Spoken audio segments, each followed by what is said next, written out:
The knock came at 9:17 p.m., sharp, deliberate, and impossible to ignore. I wasn't expecting anyone. Not after the email I had sent that morning. I quit. 2 words. 1 breath. 10 years of loyalty dissolved in a single click. When I opened the door, my heart stopped. Standing on my porch, still in his tailored navy suit, was Daniel Reeves, my CEO, and before I could say anything, before I could even process why a man who managed thousands of employees was standing outside my small apartment, he looked me straight in the eyes and said quietly, "You left the office, but you didn't leave me." 10 years earlier, I had walked into that company with hope stitched into every corner of my worn-out blazer. Fresh out of college, drowning in student loans, and carrying the kind of ambition that keeps you awake at night, I believed in hard work like it was a religion. Daniel Reeves was already a legend then. Founder of a tech company that had grown from a 2-person startup to a global brand. Media called him visionary. Employees called him intense. Competitors called him dangerous, but I called him my chance. I started in customer support. Answering emails. Taking complaints. Fixing billing errors. Nothing glamorous. But I stayed late. I asked questions. I solved problems others avoided, and someone noticed. 3 years in, I was promoted to operations manager. 5 years in, I was leading a team of 50. By year 8, I was director of strategic growth, sitting in boardrooms I once thought were reserved for other people. Daniel rarely praised anyone openly. But when he did, it mattered. "You see what others miss," he once told me after a high-stakes presentation. That's rare. I carried that sentence like oxygen, but admiration can quietly become pressure. As the company grew, so did the expectations. 12-hour days turned into 14. Weekends disappeared. Holidays became optional. I told myself it was temporary. I told myself success required sacrifice. I told myself I was strong enough, but strength has limits. The turning point came on a Tuesday afternoon. My mother had been in and out of hospitals for months. Diabetes complications. Infections. Weakness she tried to hide in her voice when she called. That Tuesday, my phone buzzed during an executive meeting. 3 missed calls from her. I stepped outside and called back. A nurse answered, "She's asking for you." I drove to the hospital shaking. She was pale, small in a bed that seemed too big. She smiled when she saw me. "You look tired," she whispered. I laughed it off, but later that night, after she fell asleep, I checked my phone. 37 emails. 5 missed calls, from the office. 1 message from Daniel, "Where are you?" I responded honestly. "At the hospital with my mom." His reply came minutes later. "Understood. We need you tomorrow. The acquisition call is critical."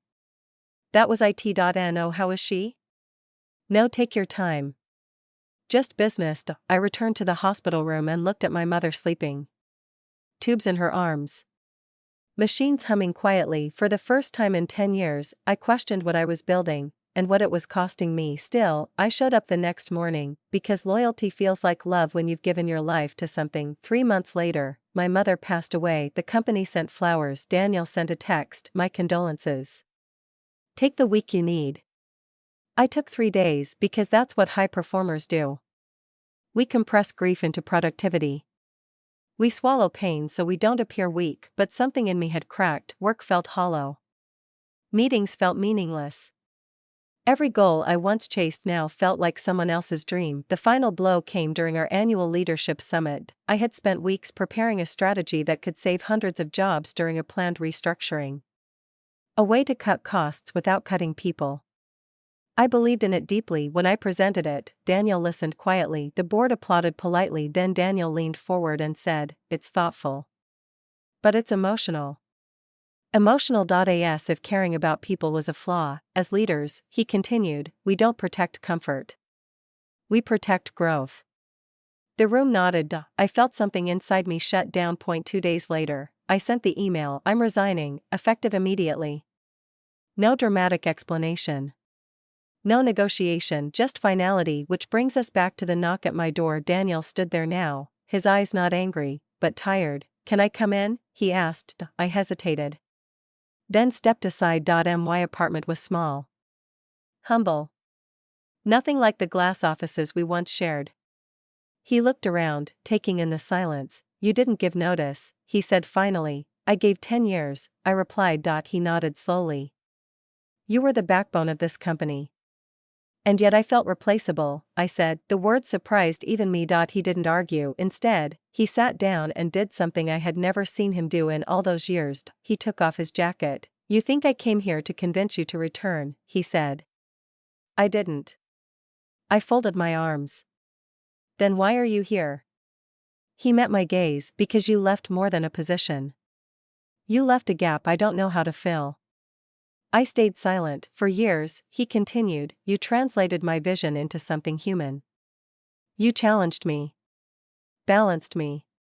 And I didn't realize how much I depended on that, until you were gone. The room felt smaller. I'm not your emotional support, I said quietly. I know, he replied. And I failed to support you. There it was. An apology not polished. Not corporate, real. He looked older than I remembered. The lines on his face deeper. When my father died, he said, I was in a board meeting. I didn't leave. I told myself that was strength. That's the culture I built. He exhaled slowly, and I see now, it's broken. The silence between us shifted. I can't come back, I said. Not to the same place. I'm not asking you to. He replied. He leaned forward. I want you to help me rebuild it. The weeks that followed were not dramatic. There were no viral announcements or sweeping declarations. There were conversations, honest ones. Daniel invited me, not as an employee, but as a consultant, to audit the company culture. To speak with staff anonymously.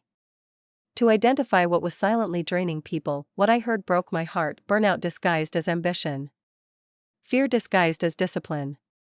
Silence disguised as loyalty. The company wasn't evil. It was exhausted, and so was its leader. Together, we redesigned policies. Mandatory bereavement leave. Flexible hours. Mental health support.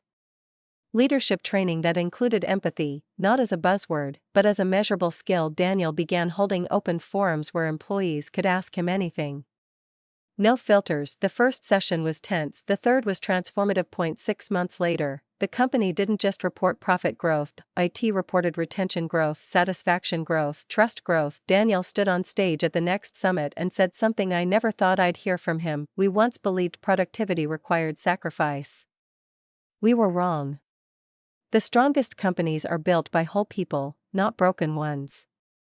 He didn't look at me when he said it. He didn't have to. A year after I quit, I still hadn't returned full-time. Instead, I built something new. A leadership consultancy focused on humane growth.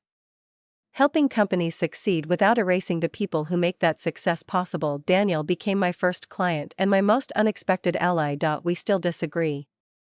Often, but now, those disagreements build something better. That night when he showed up at my door, I thought he came to reclaim an employee. Instead, he came to reclaim himself, and in doing so, he gave me back something I had lost, the belief that people can change, that power doesn't have to corrupt compassion, that success and humanity are not opposites. Sometimes, the bravest thing you can do isn't staying. It's leaving, and sometimes, the most powerful leaders aren't the ones who never fall. They are the ones who knock on your door, admit they were wrong, and choose to rebuild. With you. I quit my job that morning, but that night, I found my purpose, and he found his humanity, and together, we proved something simple but life-changing. You can leave the office, but if you've truly made an impact, you never leave the people.